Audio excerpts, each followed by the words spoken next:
Hey guys, welcome to SearchPy app. In this video, we will go over on bulk meta tags feature. Let's get started.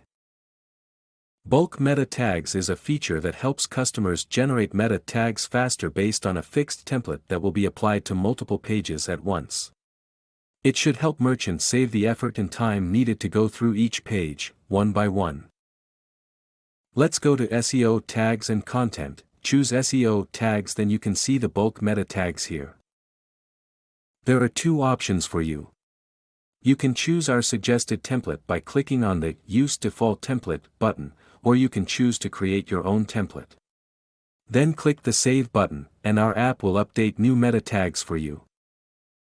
Lastly, in products, the tool also comes with two advanced features to make things easier for you.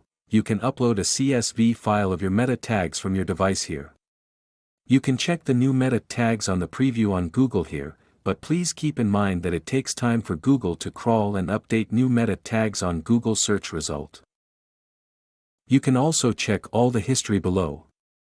That's all for now, seeing you soon in the next tutorial. If you have any other questions, please feel free to let us know. Thank you.